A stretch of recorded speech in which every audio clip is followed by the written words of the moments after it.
Perdone, ¿sabe dónde están los libros de viaje? Al fondo a la derecha.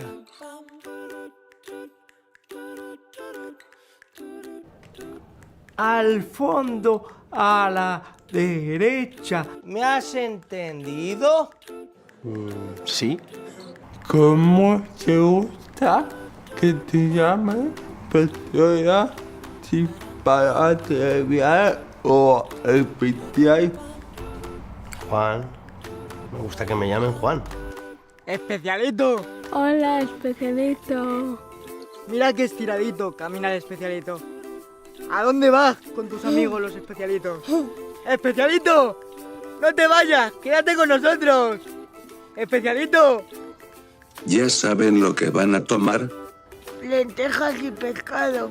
¿Y el campeón qué va a querer? Yo quiero pollo. No, el pollo no le gusta y se puede atragantar. Pero si a mí me encanta el pollo. Pues macarrones entonces. Ya verás lo grande y fuerte que te pondrás. ¿Y yo por dónde voy? Perdone, ¿sabe por dónde están las escaleras? Ni idea, por algún lado estará.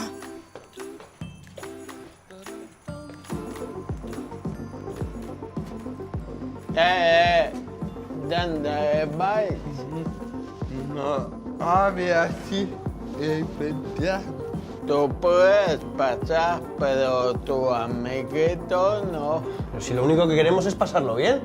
Pasarlo bien, pasarlo bien. Anda, coge a tu amiguito y llévalo al parque a pasarlo bien.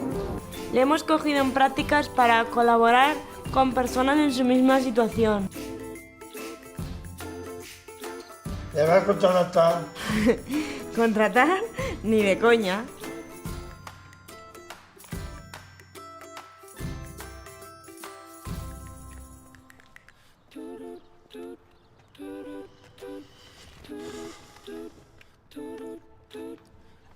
Tú, vámonos. A ver si nos va a pegar algo. Que nunca se sabe. Sí, vámonos.